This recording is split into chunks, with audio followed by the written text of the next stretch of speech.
Hello दोस्तों, स्वागत है आप सभी का। आज के इस वीडियो में हम लोग चर्चा करेंगे।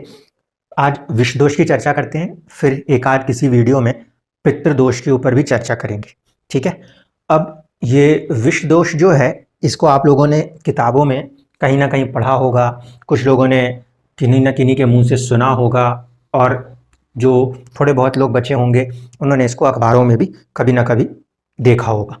तो सबसे पहले विष दोष को समझ लेते हैं और फिर कुंडलियों में देखेंगे कि ये कब बनता है, कब नहीं बनता। सबसे पहली चीज़ तो ये कि जैसे ही नाम सुनाई देता है तो पहला अक्षर आता है विष। विष को आप पढ़ते हो तो आपको लगता है जहर की बात हो रही है, दुख की बात हो रही है, दर्द की बात हो रही है। अगर इसके आगे से ये दोष को मिटा दें, अगर विष के आगे से दोष को मिटा दें तो क्या रहेगा? अभी भी विष रहेगा। ठीक है। दोष को मिटा दें तो भी विष रहेगा। अब विष से और भी कोई एक शब्द बन सकता है। एक शब्द इसी से बन सकता है विष, और इसके आगे वह अगर और आ जाए और नाथ आ जाए तो वो बन जाएगा विश्वनाथ। ठीक है। अब यहां से आपको चीज थोड़ी सी समझनी पड़ेगी। विष तो अपने आप में विष है। अब इसको आप दोष भी बना सकते हो और जरूरत पड़े तो इसे नाथ भी बना सकते हो, है ना। आप जब ये सोचते हैं कि जहर है, जिंदगी में जहर घुल जाएगा, शनि चंद्रमा की युति है, ये है वो है, तो आप शब्दों में फंस जाते हो। एक बात को पहले सोच के देखिए, हम लोग सब शिव जी की पूजा करते हैं, है ना। शिव जी ने जहर को पूरा पिया, तो अगर उन्होंने पूरे जहर को पिया, जहर को पीने से क्या हुआ? उनके द्वारा जहर के पीने से बाकी लोगों की जिंदगियों में क्या आई? खुशहाली आई, है ना। वरना बाकी सब लोग मर सकते थे। बात को समझने की कोशिश करिएगा। बात इस गहराई की है कि एक व्यक्ति के पास विष दोष है ना। कहीं ना कहीं जहर जहर को काटता है। इस बात को समझिए, जहर जहर को काटता है। शिव जी के पास एक क्षमता थी, उन्होंने विष पिया और विष पीने के कारण बाकी के जगत का कल्याण हो गया।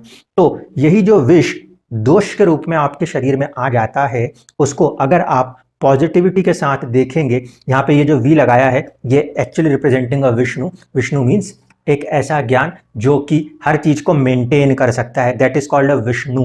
Vishnu is not simple word. ठीक है। विष्णु का मतलब होता है सस्टेनेंस, मेंटेनेंस। इसलिए अगर इस विश्व के साथ एक और वी और साथ में नाथ जुड़ जाए, वी किसके लिए दिखा रहा हूं मैं? वी दिखा रहा हूं मैं यहां पे विष्णु जी के लिए। देखिए विष, विष, और ये नाथ किसके लिए दिखा रहा हूं मैं? ये मैं दिखा रहा हूं शिव जी के लिए। अगर ये जुड़ जाएं तो यही विष और यही विष मिलके कहीं ना कहीं दुनिया के अंदर बहुत पॉजिटिविटी ला सकते हैं। ठीक है। पहली चीज तो मैंने आपको सिर्फ शब्दों में समझाई कि आपको अपनी जिंदगी में दोष नहीं देखना, वो दोष जो है उसे किस तरह से मॉडिफाई किया जा सकता है ताकि किसी और के जिंदगी के अंदर बदलाव किए जा सके। ठीक। कुंडलियों के अंदर आऊंगा, एकदम से कुंडलियों में कभी नहीं जाना चाहिए। मैंने आपको कहा ना, पहले जिंदगियों में जाना चाहिए। एक ज्ञानी व्यक्ति वही है जिसके पास धर्म के अंदर का इस बात का ज्ञान है कि जो शब्दों के द्वारा गीता, महाभारत या फिर आपके रामायण, ये जितने भी शास्त्र हैं वो जो मेंशन्ड है, वो शब्दों के आधार पे क्या कहते हैं, व्याकरण के आधार पे क्या कहते हैं, उसकी समझ हो, और उसके बाद आप कुंडलियों में जाइएगा। मैं आपको वहां भी विष दोष दिखाऊंगा जहां आपको दिखेगा नहीं कि अच्छा इसको विष दोष कहते हैं। देखिएगा, ये वाली बात आपको समझ में आई। विष आपको दोष के रूप में पढ़ाया जाता है, लेकिन अगर उस दोष को मिटा दिया जाए तो इस वी के साथ फिर से विष्णु को जोड़ दिया जाए और नाथ को जोड़ दिया जाए तो बन जाएंगे विश्वनाथ। ठीक। और विश्वनाथ ने क्या किया? उन्होंने सारा का सारा जहर पी लिया, जिसके कारण दूसरों की जिंदगियों में से जहर मिट गया। अब इसको थोड़ा सा और एक्सप्लेन करूंगा, फिर कुंडली पे आ जाऊंगा। ये तो नेचुरली विष है, ठीक है, तो इसको विष ही रहने दीजिए। ये क्या है? ये है विष को सस्टेन करने की क्षमता, है ना। विष्णु जी क्या कर सकते हैं? इनके पास कैपेसिटी क्या है? सस्टेन करना, मेंटेन करना। ठीक है। हिंदू माइथोलॉजी जो है वो यही है कि ब्रह्मा जी जो है चीज़ों को बनाते हैं, विष्णु जी जो है चीज़ों को मेंटेन करते हैं, और शिव जी जो है वो आखिरकार संहार करते हैं। सिंपल सा एग्जांपल है, एक गाड़ी की मैन्युफैक्चरिंग होती है, उसको कोई मेंटेन सस्टेन करता है। जब एक वक्त आ जाता है आपकी गाड़ी खराब हो जाती है, उसका इंजन निकाल लेते हैं। यानी कि हमारी इंडियन माइथोलॉजी या हिंदू माइथोलॉजी बिल्कुल क्लियर प्रैक्टिकल बात करती है। एक व्यक्ति आपको बनाता है, एक सस्टेन करता है और एक वक्त आने पर डिस्ट्रॉय करता है। यहाँ पे आपको यही यूज करना है। विष तो है, उसको सस्टेन तो करना ही है, क्योंकि अब किसी की कुंडली में दोष आ गया तो आगे आप क्या बदल थोड़ी ना सकते हो। किसी कर्म के बंधन से वो आपके साथ जुड़ा हुआ है, तो अगर वो आपके साथ सस्टेन है तो आप इसमें नाथ का इस्तेमाल कर लीजिए, शिव का इस्तेमाल कर लीजिए। अब जहर को जहर काटता है वाली स्थिति है। जितने भी पेस्टिसाइड्स के जुड़े हुए बिजनेसेस हैं उसमें यदि ऐसे लोग काम करेंगे वहाँ पे भी ये सक्सेस होंगे। एक चीज़, जितनी भी मेडिसिन हैं, क्योंकि बीमारी एक तरीके का जहर है जो ज़िंदगी के अंदर खाई जा रही है, उस पर दवाइयाँ जहर को काट रही है। जो लोग मेडिसिन के व्यापार में काम करेंगे उनके लिए भी ये पॉजिटिव योग होगा। जो लोग हीलिंग का काम करेंगे उनके लिए भी ये योग काम करेगा। आपको मेरी इतनी बात समझ में आई? लोगों की जिंदगियों में बहुत सारे विष भरे पड़े हैं, दुख भरे पड़े हैं। अगर वो सस्टेन हो रहा है और उस सस्टेनेंस को पॉजिटिव वे में डिस्ट्रॉय किया जाता है, शिवा क्या है? डिस्ट्रॉय। अगर उसको पॉजिटिव वे में डिस्ट्रॉय किया जाता है तो वहां पे ये जो विष दोष है ये दोष नहीं है, ये आपकी ताकत है, ये आपकी हिम्मत है, ये आपका बल है, ये आपका बलिदान है, अगर आप इसको यूज कर गए तो। लेकिन अगर आप इसमें से ये शब्द हटा दो और दोष लेके चलो तो फिर क्या है? आपके मन के अंदर कोई चीज भरी हुई है और आप उसको नहीं बदल सकते तो फिर दुनिया की कोई ताकत उसे नहीं बदल सकती। अगर बदला जा सकता होता तो आप मान के चलना श्री कृष्ण जो कि भगवान का रूप है, जब खुद भगवान है, वो भी युद्ध नहीं टाल सके क्योंकि वो किसी के अंदर के दिमाग को नहीं बदल सके। रावण, उसकी अपनी मति, उसको कोई नहीं बदल सका। इसीलिए अगर आपकी जिंदगी को कोई बदल सकता है तो मान के चलिए कि आपके सोचने का ढंग बदलना पड़ेगा। अगर वो बदल गया तो हर दोष आपके लिए वरदान है, वरना हर वरदान आपके लिए सिर्फ दोष रह जाएगा। इतनी बात क्लियर है? क्या कहना चाहता हूं इसको यहां से समझ गए आप लोग किसी भी तरह के हीलिंग प्रैक्टिसेस में, जरूरी नहीं है प्रोफेशन हो, हर काम पैसे के लिए किया जाए जरूरी नहीं है, क्योंकि जिंदगी की जो करेंसी है वो कर्मा है। जिंदगी की करेंसी कर्मा है, कर्म को ही लेना है और कर्म को ही देना है।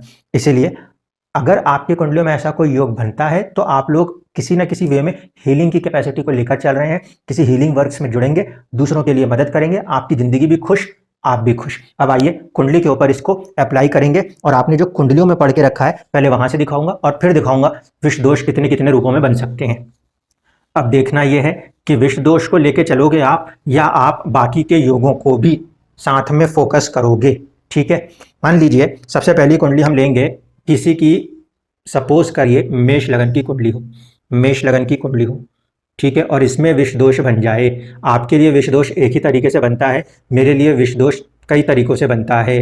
देखिए मेष लगन की कुंडली हो 1 2 3 4 5 6 7 8 9 10 11 12, ठीक। यहाँ पे अगर शनिदेव बैठे हों, मैंने चंद्रमा तो बिठाया ही नहीं, लेकिन विष दोष आएगा। चौथा घर कोई सी भी राशि लेके बैठ जाए, चौथा घर में शनि बैठा हो और कोई सी भी राशि हो, तो काल पुरुष कुंडली के हिसाब से चौथे भाव के स्वामी जो हैं वो चंद्रमा होते हैं और ये मन का भाव है, और यहाँ पे शनि बैठा है तो आपने कहा ये विष दोष है। क्यों? क्योंकि शनि दुखों को दर्शाता है, अरे शनि कर्म को दर्शाता है, और कहीं ना कहीं जब कर्म आपके मन के ऊपर बैठ जाएगा तो ऐसे व्यक्ति को बहुत ज्यादा कर्म करवाएगा। फिर शनि जब कर्म नहीं करेंगे तो दुखों का कारक हो जाएगा। एक ही ग्रह बहुत सारी चीजों को रिप्रेजेंट करता है, आप उसमें से एक फैक्टर यूज करोगे तो बाकी के 2 फैक्टर अपने आप ठीक रहेंगे। शनि अपने अंदर क्या यूज करता है? शनि यूज करते हैं अपने साथ, सबसे पहला फैक्टर तो हम हर बार पढ़ते हैं, that is called Karma, Karma. इसके बाद अगर काम नहीं करोगे तो क्या हो जाओगे? बीमार पड़ जाओगे। तो अगला फैक्टर जो आता है वो आता है आपका बीमारी, डिसीज, ठीक है। यहाँ पे डिस लिख देता हूँ, डिसीज, डिसएडवांटेज सब इसी में यूज करेंगे। इसके बाद अगर हम बात करें, अगर शनि किसी की कुंडली में दिक्कत करने जाता है तो हम क्या बोलते हैं? हम कहते हैं डिले हो रहा है ना, डिले। ये भी किसके साथ जोड़ते हो आप? डिले भी यहीं पे जोड़ते हो, ठीक है। ये चीजें किसके साथ हैं? शनि के साथ। अगर आप इसमें से किसी एक क्वालिटी को उठाओगे तो दूसरी क्वालिटी खत्म हो जाएगी अपने आप। आप कर्मा को उठा लो, आप कर्म को उठा लोगे तो फिर ये पॉजिटिव है। मन के अंदर बैठा है, चंद्रमा क्या है? मन है, चौथा भाव भी मन है, वहां बैठा है। आप सिर्फ कर्म पे फोकस करके चले जाओ। मानता हूं मैं कि आपको जल्दी रिजल्ट नहीं मिलेगा, लिख के रख लो आप। चौथे घर में शनि बैठा हो, इंसान 36 साल के पहले अपनी पैरों पे खड़ा होकर दिख जाए तो बहुत बड़ी बात है। कुछ पर्टिकुलर केसेस में मिलेगा जहां पे राशि सपोर्ट होगी, अन्यथा नहीं मिलेगा। लेकिन ऐसा व्यक्ति अपने 36 साल के बाद जब अपने पैरों पे खड़ा होगा तो उसका भाग्य भी उसके पैरों के तले रहेगा। ऐसे व्यक्ति का भाग्य, क्योंकि उसका कर्म और उसका मन जब एक साथ कनेक्ट होकर काम करेंगे तब ऐसा व्यक्ति बहुत अच्छा सक्सेस करेगा। क्यों? क्योंकि ऐसे व्यक्ति को अपने कर्म को करने के लिए, देख लीजिए, यह है कर्म भाव का स्वामी आमने सामने और लाभ भाव का स्वामी अपने से 6। अब सभी जानते हैं कि शनि यदि किसी भी लगन से छठे बैठा हो तो वो अच्छा माना जाता है, तो लाभ के लिए भी अच्छा ही है, कोई खराब नहीं है, षडाष्टक है, लेकिन देर से काम करेगा मगर करेगा, कंसिस्टेंटली काम करेगा, मन में दुख के साथ काम करेगा। अब अगर यही यहाँ पे चंद्रमा को भी बना ले साथ में, यहीं पे साथ में चंद्रमा आ जाए तो अब कारक भी है वो और स्वामी भी है, ये ज्यादा मन को उदास करके काम करेगा। ये योग है तो ज्यादा मन को उदास करके काम करेगा। अब आपके मन में उदासी है, आपके मन में उदासी है तो आप जहां बैठोगे हर जगह उदासी फैलेगी। आपके मन में उदासी है, आप जहाँ बैठोगे वहाँ उदासी फैलेगी। वहाँ क्यों नहीं इस्तेमाल कर लेते इस उदासी को जहाँ और भी लोग उदास बैठे हैं। आप उदास हो 5%, मैथमेटिक्स में दुनिया ज़्यादा समझती है तो ऐसे समझ लो, आप 5% उदास हो, आप अपने आप को 25% उदास व्यक्ति के पास लेके चले जाओ, उसकी उदासी आपकी उदासी से ज़्यादा है, इसलिए आपकी उदासी आपको कम हो जाएगी। ठीक है, तो इस तरीके से आप उदास हो तो आप अपने एनवायरनमेंट में उदास हो, आप ऐसे लोगों की तरफ जहां काम करने लगोगे जहां उदासी है, वही उदासी आपके अंदर इनबिल्ट है, लेकिन वही उदासी आप अपने कर्म के साथ इस्तेमाल कर लोगे तो आपको अपनी उदासी का कोई मतलब ही नहीं है। दुखी कौन व्यक्ति नहीं है, हर व्यक्ति दुखी है, लेकिन कुछ व्यक्ति ऐसे हैं जो अपने दुख को दूसरों के दुखों के आड़ में दींच छपा देते हैं, दबा देते हैं। शनि, ठीक है, अगर मेष लगन की कुंडली है, शनि चौथे भाव में बैठा हो, चंद्रमा के साथ ना भी हो तो भी विष दोष है। किसी भी लगन कुंडली में शनि चौथे भाव में बैठा हो, क्योंकि चौथा भाव चंद्रमा का नेचुरल हाउस है, इसलिए भी विष दोष है। अगर चंद्रमा और शनि की युति होती हो तो भी विष दोष है। अगर अगर अगर मान लीजिए कोई सा भी लगन हो, कोई सा भी लगन हो, आपके चंद्रदेव 8 नंबर की राशि में बैठे हो अनुराधा नक्षत्र में, विष दोष होगा। आपका ये जो चंद्रमा है 4 8 12 इस राशि में 4 नंबर की राशि में बैठे हैं, लेकिन शनिदेव के साथ नहीं बैठे, वो बैठे हैं पुष्य नक्षत्र में, पुष्य नक्षत्र शनि का, उसमें बैठे हैं तो भी विष दोष होगा। ये 12 नंबर की राशि में बैठ जाएं, नक्षत्र हो जाएगा उत्तर भाद्रपदा, उत्तर भाद्रपदा, उसमें भी अगर चंद्रमा बैठे हो तो भी विष दोष है। आप यहाँ पे शनि नहीं नजर आएंगे लेकिन विष दोष काम करेगा। ठीक है, समझ गए। कोई भी लगन हो, XYZ, I don't care about the लगन, हमारे को नक्षत्र के आधार से ये भी तो संबंध बनते हैं ना। ये कहा था कि शनि और चंद्रमा की जब भी संबंध होती है, लोग सिर्फ उसको युति तक रुक के गए, वो होगा तो कहीं ना कहीं जिंदगी के अंदर, और खासकर ऐसी स्थितियों में मन के कारक ग्रह के होने के कारण मन के अंदर उदासीनता बनी रहेगी, दुख महसूस होता रहेगा। ये कॉम्बिनेशन आपको दिखाई देता है APJ अब्दुल कलाम जी की जिंदगी में, ये कॉम्बिनेशन हमें दिखाई देता है नरेंद्र मोदी जी की कुंडली में, ये कॉम्बिनेशन दिखाई देता है बहुत सारे लोगों की जिंदगी में। लेकिन ठीक है, दर्द है तो दर्द है। ये मन जो है, जब ये शनि के नक्षत्र में बैठा है तो शनि जनता है, शनि गरीब वर्ग है, आप उनके ऊपर काम करने लग जाओ, आप एक अच्छे सोशल नेटवर्किंग के साथ काम करते करते बढ़ोगे, ये शनि आपको लीडर ऑफ द मासेस बना देगा। अब आप अगर इनमें नहीं, इस क्रम में नहीं जाओगे तो मन की बीमारियों में चले जाओगे। अब आप बीमारियों में आपकी कुंडली जाने से रोक ले तो आप डिलेज में चले जाओगे, जो काम समय पे हो सकते हैं वो देरी से हो रहे होंगे। क्यों? क्योंकि इन सभी योगों के अंदर पीड़ित कौन होगा, पीड़ित कौन होगा, ये आपको समझना जरूरी है। विष दोष क्या है मैंने समझा दिया, मन के अंदर दुख है, दर्द है, पीड़ित कौन होगा, बलवान कौन है, जो बलवान है वो या जो कमजोर है वो। अब समझ लीजिए एस्ट्रोलॉजी में ग्रह पीड़ित कब होते हैं, इसको कैसे समझा जाता है, ये बात आपको थोड़ा सा डेप्थ में समझनी चाहिए। मान लीजिए चंद्रमा और शनि साथ बैठे हों, तो शनि जो है वो नैसर्गिक रूप से सबसे कमजोर ग्रह होता है, नैसर्गिक रूप से सबसे कमजोर ग्रह होता है शनि। नैसर्गिक बल का आपको अगर ध्यान है तो सबसे कमजोर ग्रह होता है शनि। नैसर्गिक बल में सबसे बलवान अगर कोई ग्रह होता है तो वो होता है सूर्य, और सूर्य से बलवान अगर कोई ग्रह होता है तो होता है राहु। इसकी चर्चा कभी किसी में शायद ना की गई हो, लेकिन फिर भी बता दूं, सूर्य से भी ज्यादा, आत्मा से भी ज्यादा बलवान होती है माया, राहु। ठीक, उसके बाद होती है आत्मा, उसके बाद होता है मन। तो चंद्रमा बलवान है, शनि कमजोर है नैसर्गिक रूप से। लेकिन जब ये युति होगी ना, तो आप ध्यान रखना, हायर पोटेंशियल से चीजें हमेशा, हायर पोटेंशियल से चीजें लोअर पोटेंशियल की तरफ जाती हैं। अमीर आदमी गरीब आदमी को अपने पास की चीज दे सकता है, गरीब आदमी अमीर आदमी के लिए सिर्फ काम कर सकता है। कोई भी कुंडली में कभी भी योग होता है तो नैसर्गिक बलों पे ध्यान जरूर दीजिएगा। जो नैसर्गिक बली ग्रह होगा उसका प्रभाव उससे कम नैसर्गिक बली ग्रह की तरफ चला जाएगा। तो चंद्रमा की जो पॉजिटिविटी होती है वो शनि की तरफ गई है, चंद्रमा की पॉजिटिविटी शनि की तरफ गई है, तो इतना ज्यादा डेप्थ है ना, ये बहुत नीचे है, सबसे आखिरी लेवल पे खड़ा होता है शनि, उसको इसने अपना दिया तो इसके पास जो करेंसी है वो खत्म हो गई। इस वजह से चंद्रमा दुखी हो गया, शनि तो खुश है, मैं बैठा हूं, कर्म नहीं कर रहा, चल रहा है, शनि खुश है, कर्म नहीं कर रहा है। आपको एक्टिवेट करना है कर्मा को, ठीक है। इसीलिए ये जो दुख है मन के अंदर ये बना रहता है, इस दुख से आप किसी और की हेल्प करोगे, आपको पॉजिटिविटी अपने लाइफ में खुद ब खुद मिल जाएगी, कहीं आपको कुछ और करने की जरूरत नहीं पड़ेगी। सस्टेनेंस करना है, विष्णु सस्टेनेंस योग है ना, तो सस्टेनेंस करना है, और उसका इस्तेमाल कैसे करना है, जैसे शिव जी ने जहर को पी के दूसरों को बचाया था। आप पेस्टिसाइड्स के व्यापार में चले जाइए, आप मेडिसिन के व्यापार में चले जाइए, आप हीलिंग के व्यापार में चले जाइए। जिस व्यक्ति ने जिंदगी में हकीकत में दर्द देखा है, दुख देखा है, उससे ज्यादा, जिसको जिंदगी ने दर्द और दुख दिखाया, उससे ज्यादा दर्द और दुख को समझने वाला व्यक्ति कौन हो सकता है। तो क्या ऐसा व्यक्ति नेचुरल हीलर नहीं हो सकता? बहुत अच्छा होगा। ऐसा व्यक्ति बहुत अच्छा साइकोलॉजिस्ट नहीं हो सकता? देखिए चंद्रमा और शनि दुखों को समझने वाला मन, दिमाग, इससे अच्छा योग क्या चाहिए? आपको साइकोलॉजी में जाना है, ऐसे व्यक्ति को लेके जाइए जिसने जिंदगी में सिवाय दुख के कुछ नहीं देखा हो। वो किसी दुखी आदमी के साथ बैठेगा तो उसके दुख को अच्छे से समझ जाएगा। ठीक है ना, ये फैंटेसी में थोड़ी चलेंगे, ये कॉम्बिनेशन बहुत अच्छा काम करेंगे। अब ये कॉम्बिनेशन आपने नोट कर ली। चंद्रमा यदि अनुराधा नक्षत्र में है, विष दोष फिर भी है। चंद्रमा यदि पुष्य नक्षत्र में है, विष दोष फिर भी है। भले आप कहते रह जाइएगा कि ये जो है कर्क राशि का मेरा चंद्रमा है, लेकिन नक्षत्र संबंध शनि से बनेगा। इसी तरीके से उत्तर भाद्रपद नक्षत्र में चंद्रमा है, आप नोट करिएगा, ये कॉम्बिनेशन बनेगा। कितने परसेंट रह जाएगा? अगर युति है तो 100% है। अगर युति नहीं हो रही है और नक्षत्र के ऊपर पे काम हो रहा है तो 75% है। अब इसको यहाँ से हटा लीजिए। अब ये ढूंढिए कि चंद्रमा का नक्षत्र कहाँ पड़ता है। चंद्रमा का नक्षत्र कहाँ पड़ता है? चंद्रमा का नक्षत्र पड़ता है 2, 6, 10। चंद्रमा का नक्षत्र आता है 2, 6, 10।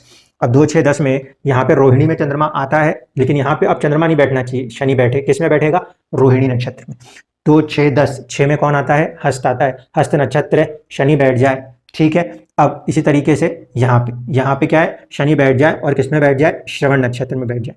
यहाँ पे अगर चंद्रमा भी बैठ गया, अपने ही नक्षत्र का बैठ गया, तब भी उसको परेशानी आ जाएगी। अगर मान लीजिए शनि नहीं बैठा है, चंद्रमा भी बैठ गया, 10 नंबर की राशि है या 11 नंबर की राशि है, तो राशि तत्व के हिसाब से बात होगी। जो मैंने शनि के साथ यहाँ कही थी, यही चीज होगी। आपकी चंद्र राशि यदि 10 नंबर या 11 नंबर है, तब भी आपके ऊपर शनि का चंद्रमा के ऊपर प्रभाव है। ठीक है, तो ये भी एक प्रकार से वही स्थिति है। बस यहाँ पे क्योंकि विष दोष नहीं बोला तो लोग नहीं जानते कि ये भी विष दोष में है। इनका दर्द नहीं है, मेरा दर्द है, क्योंकि मुझे शनि और मंगल एक साथ दिख रहा है ना। वही बात है, एक नेत्रहीन व्यक्ति को दर्द कम होता है क्योंकि उसको अपना बहता हुआ खून दिखाई नहीं देता। आपको चोट लग जाएगी, जब आपको खून निकलता दिखता है तो आपका दर्द बढ़ जाता है। तो जब किसी योग में आप शनि और मंगल या शनि और चंद्रमा ऐसे योगों के साथ देखते हो तो आपका दर्द ज्यादा है, दूसरे का, इस बेचारों का कोई दर्द नहीं होता, इनकी कीमत नहीं होती।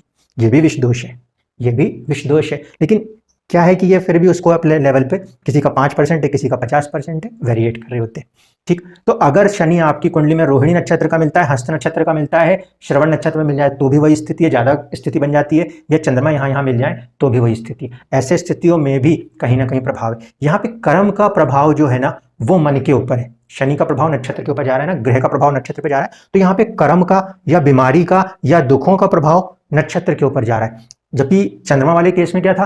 आपका मन जो है वो दुख में जा रहा था। देख लीजिए, आपका कर्म दुख में जा सकता है, आपका कर्म दुख में जा सकता है। पहला हो रहा था कि आपका मन मनस दिमाग दुख में था, अब आपका कर्म आपको दुख में जा सकता है। यहाँ पे यदि शनि बैठे हैं तो आपको कर्म थोड़ा सा सावधानी के साथ करना चाहिए। ठीक है, नहीं तो यहाँ पे आप अपने कर्म के कारण दुखी होते हो, वहां आप अपने मन के कारण दुखी होते थे। क्यों? क्योंकि विष दोष में जहर आ कहां से सकता है? एक तो ये कि मेरे सोचने के ढंग में जहर आ जाए, या फिर दूसरा मेरे कर्म कुछ ऐसे हो जाएं जिससे मेरी जिंदगी में जहर आ जाए। तो ये चीज को भी आपको सोचना चाहिए, सिर्फ ऐसा नहीं पढ़ना चाहिए विष दोष लिखा है तो दर्द ही दर्द।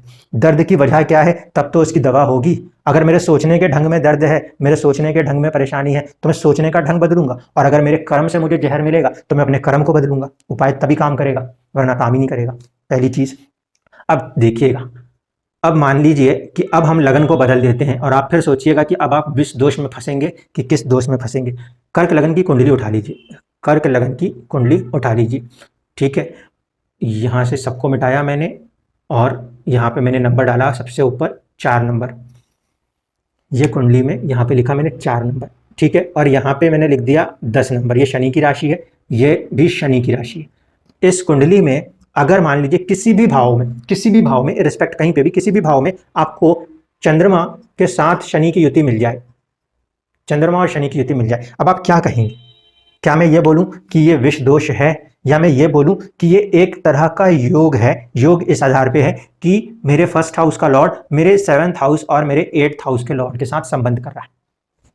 अब मान लीजिए, यहां तो आपको नहीं समझ में आएगा ये कंसेप्ट, थोड़ा सा मुझे टाइम लगेगा समझाने में। यहां बिठा देता हूं, ये बैठे चंद्रदेव, ये बैठे शनिदेव हैं। अब ये क्या नंबर? 8 नंबर की राशि है ये। तो यहां से ये चंद्रमा तो नीचे राशि हो जाएंगे। अब क्या कहेंगे हम? लेकिन क्या मैं ये भूल जाऊं कि ये केंद्र का सबसे प्रबल केंद्र में से एक केंद्र का, वैसे तो सबसे प्रबल केंद्र होता है 10वां घर, लेकिन प्रबल केंद्र में से एक केंद्र का स्वामी त्रिकोण में बैठा है और दूसरी तरफ उसका संबंध त्रिकोण में ही कहीं ना कहीं किसके साथ है? एक केंद्र के स्वामी के साथ है। तो क्या ये केंद्र त्रिकोण राजयोग नहीं है क्या? केंद्र त्रिकोण राजयोग नहीं है क्या? होगा ना, होगा, बिल्कुल होगा। ये स्थिति को क्या कहेंगे? अब इसको विष दोष में पढ़ो कि इसको राजयोग में पढ़े कि दोनों में पढ़े? दोनों में पढ़ेंगे। हम कहेंगे इस व्यक्ति के जीवन में एक राजयोग है जो कि इसके सेल्फ के साथ, इसके पर्सनालिटी के साथ, इसके लोगों की कनेक्टिविटी को जोड़ेगा, इसके सेल्फ, इसकी पर्सनैलिटी को इसकी कनेक्टिविटी के साथ जोड़ेगा, और इस कनेक्टिविटी में कहीं ना कहीं एक रिसोर्स की तरह काम करेगा ये 8th हाउस। ध्यान से सुनिएगा, नीच राशि का चंद्रमा है, शनि के साथ बैठा है, लेकिन उसके बावजूद भी ये जो है ये योग फर्स्ट हाउस लॉर्ड का योग है, जो किसे आप लगन कहते हो या लग्नेश बोलते हो। मैं नहीं बोलता, मेरे लिए लगन कुछ और है, लेकिन आपके नॉर्मल टर्मिनोलॉजी में इसको आप लगन लग्नेश बोलते हो। उस लग्नेश का संबंध त्रिकोण से बन रहा है, और साथ साथ उसके एक ऐसा संबंध और है जो कि शनि बना रहा है, केंद्र त्रिकोण राजयोग बन रहा है। अब ये फॉर्मेशन कैसे काम कर सकता है? 3 तरह से काम कर सकता है, 3 तरह से। हेल्थ खराब हो जाए, फर्स्ट हाउस लॉर्ड नीच का है और दवाइयां लेनी पड़े, फर्स्ट हाउस लॉर्ड नीच का है, हेल्थ खराब हो जाए और दवाइयां लेनी पड़े, एक चीज। दूसरा कि हेल्थ ठीक रहे, चंद्रमा की स्थिति ठीक रहे, पीड़ित ज्यादा ना हो, ठीक रहे वो, तो चंद्रमा ठीक रहने पे हेल्थ ठीक रहे, और व्यक्ति जो है अपने विवाह के कारण या फिर अपने ससुराल पक्ष के कारण दुखी रहता हो। हेल्थ ठीक रहे लेकिन व्यक्ति अपने ससुराल पक्ष, अपने विवाह से दुखी रहता हो। तीसरी चीज, अब कैसे देखेंगे? पहले भाव का संबंध, सोचने के ढंग का संबंध अष्टम के साथ है, पॉजिटिव राशि है, पॉजिटिव राशि है। ये जो संबंध है ये किसी तरीके से रहस्य खोजने वाले कामों में लगा रहता हो। अब अपने घरों से फिर भी दूर रहेगा, मैरिज लाइफ में थोड़ी सी कमी आएगी, बच्चों के साथ मन तो लगाना चाहता है, चंद्रमा है लेकिन शनि है, उतना वक्त नहीं दे पाएगा बच्चों को। तो क्या ऐसा व्यक्ति साइंटिस्ट नहीं बन सकता? इसी तरीके के कॉम्बिनेशन में तो हमने उनकी कुंडली देखी थी एपीजे अब्दुल कलाम जी की, यहाँ पे शनि थोड़ा सा एक घर आगे पीछे हो गया था, स्थिति तो कुछ वैसे ही थी, स्थिति तो कुछ ऐसे ही थी। ठीक है, तो ये कॉम्बिनेशंस हैं, ये कॉम्बिनेशंस आपको क्या कर रहे हैं, एक तरीके से राजयोग भी देंगे और एक तरीके से उसका प्रभाव भी देंगे। इस राजयोग को भोगने के लिए आपको जब अपनी मैरिज लाइफ को, अपने जो ये बाकी की चीजें अष्टम भाव है उनमें कमी लानी पड़ेगी, ये इस बात को दर्शाएंगे। लेकिन उन्नति देंगे, कहाँ उन्नति देंगे? जितने भी लोगों की जिंदगियों में दुख दर्द है उसके ऊपर आप काम कर सकते हो। 8 नंबर की राशि नेचुरली 8th हाउस में आती है, एस्ट्रोलॉजी के द्वारा, ऑक्टल्ट साइंसेस के द्वारा, मेडिसिन के द्वारा आप काम कर सकते हो, और ये पोटेंशियल आपको एक अच्छा पब्लिक लेवल फिगर दे सकता है।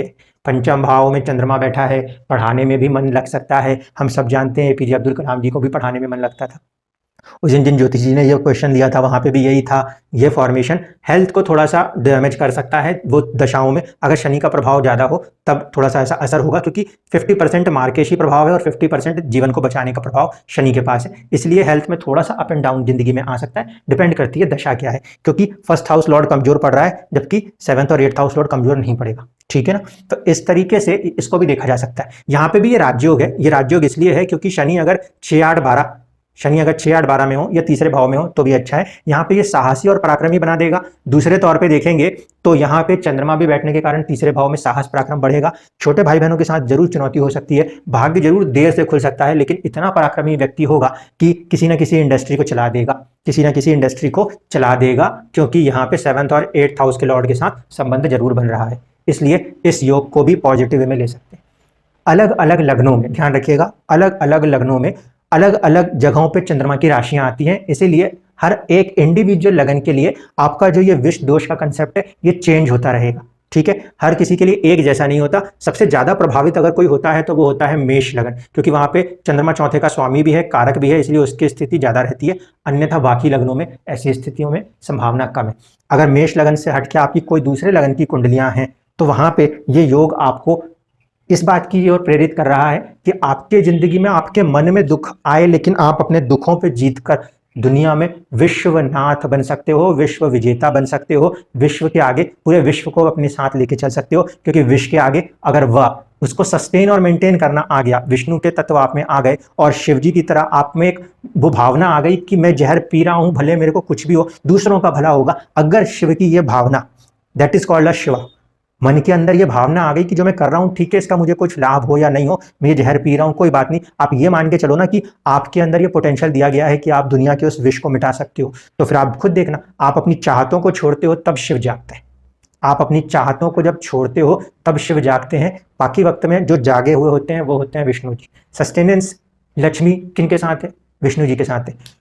जबकि आपके शिव जी के साथ कौन है? पार्वती जी है। यानी कि वहां पे जो आपको हेल्थ को मेंटेन करना होता है, जब हेल्थ को मेंटेन करना होता है पार्वती जी का आशीर्वाद चाहिए होता है, तब शिव पार्वती जी की बात होती है। वो चीज होती है कि वहां पे आप सब कुछ त्याग दो, अपने मन के अंदर किसी भी तरह के ख्याल को मत रखो कि मेरे को ये पैसा चाहिए, मुझे नाम मिलेगा तो ही काम करूंगा वरना नहीं करूंगा। आप खुद ही दुखी हो, वो आपका पोटेंशियल है कि आप दुख को झेल सकते हो। समझो, आप खुद ही दुखी हो और ये आपका पोटेंशियल है कि आप दुख को झेल सकते हो, लेकिन दुनिया ऐसी दिखती है अरे वो दुखी व्यक्ति है। आप उस नजरिए से मत देखो, आप इस नजरिए से देखो कि वो व्यक्ति दुखों को झेल सकता है, वो व्यक्ति इतना पावरफुल पोटेंशियल वाला आदमी है कि हर नेगेटिव परिस्थिति में एक जगह पे खड़ा रह सकता है। इसलिए मैंने आपको कुछ एग्जांपल्स दिए। कुछ और भी आप लोगों की कुंडलियों के ऐसे एग्जाम्पल है, मैं नाम नहीं ले सकता क्योंकि जिंदगियां काफी संघर्षमय स्थितियों में गई हैं। 9 नंबर की कुंडली थी उन महिला की, ठीक है, चंद्रमा ये बैठा था अनुराधा नक्षत्र में, यहाँ मंगल को साथ में लेके बैठा था, ये साहस दे रहा था, ये नक्षत्र के हिसाब से शनि का प्रभाव ले रहा था, यहाँ पे भी शनि बैठे थे, ठीक है, स्थिति ये थी। लेकिन जितनी स्ट्रेंथ के साथ उन्होंने अपने लाइफ को सेव आउट किया है, जितने स्ट्रेंथ के साथ उन्होंने चीजों को मेंटेन किया है, ये उनका पोटेंशियल है, ये उनकी पॉजिटिविटी है। दुनिया के लिए भले वो नेगेटिविटी नजर आती हो, अगर सब कुछ अच्छा रहे, आगे जाके यही महिला एक अच्छा नाम अचीव कर लेंगी, तब मैं इसी कुंडली को आपके सामने रख के बहुत बार बोला करूंगा कि एक भारतीय महिला अमेरिका में गई, जहाँ पे गोरे और कालों की बात होती है, वहां पे इस महिला ने कहीं ना कहीं एक बहुत हायर पोटेंशियल अपने आप को दिखा के राइज कर दिया। तब यही चार्ट पूरी दुनिया देखेगी, तब यही चार्ट पूरी दुनिया देखेगी जिसे आज लोग दुखी कह रहे हैं। बस सही समय पे सही वक्त आता है और सही चीजें अगर किसी को मिलने लगती हैं तो वही चार्ट बढ़ जाता है, और जब वही चीजें सही समय पे नहीं मिलती तो वही चीज दुख और दर्द में खत्म हो जाती है।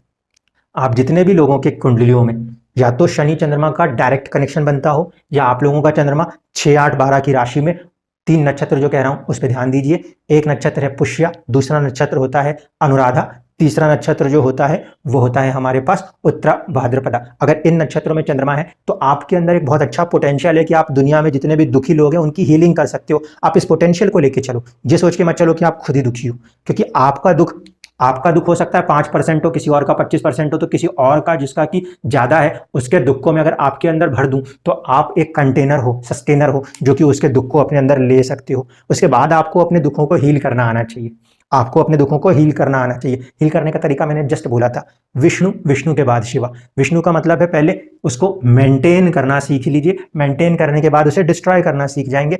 अपने आप को योग पे लगा दीजिएगा। दूसरा, जब कभी भी आप शिव जी की तरफ देखते हो तो वहां पे जल चढ़ाया जाता है। जिनको बार बार ऐसी फीलिंग आती है, जैसे हम कहते हैं ना हॉस्पिटल से आने के बाद हम नहाते हैं, वो इसीलिए कि जितना भी जहर है वो हम अपने ऊपर से हटाना चाहते हैं, जो हमारे अंदर चीजों को गर्म कर रहा है। तो जो बाथिंग है यानी नहाने का जो प्रोसेस है वो भी आपके अंदर जितने भी चीजों का जहर है उसे मिटाता है, लेकिन शरीर के ऊपर के जहर से ज्यादा जरूरी है मन के अंदर के जहर को मिटाना, जिसके लिए आप अपने मन को कहाँ पे केंद्रित कर देंगे, केंद्रित कर दीजिएगा आप अपने आप को एक एकांत के ऊपर, कि मुझे एक एकांत में रह के किसी भी काम को करना है, ये मेरा पोटेंशियल।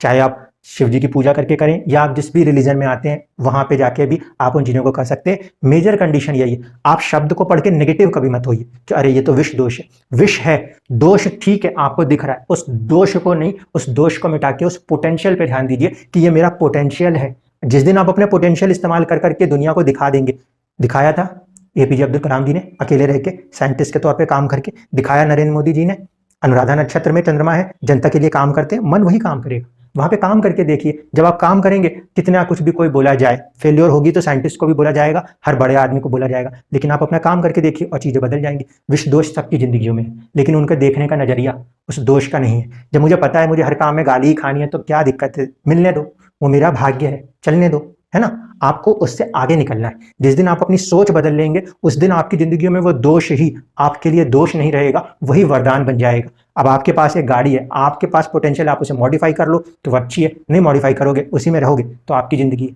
गरीबी और अमीरी भी यही चीज है। आपका पोटेंशियल होना चाहिए, व्यक्ति का पोटेंशियल होना चाहिए कि वो खड़े होकर बात करे। बार्गेन व्यक्ति की अपनी व्यवस्था पे होना चाहिए, ना कि ये कि 25,000 लोग हैं और 5,000 नौकरियां हैं, इस कारण से आप बार्गेन में फंसे हो। क्यों? क्योंकि आप अपने पोटेंशियल को राइज नहीं कर रहे।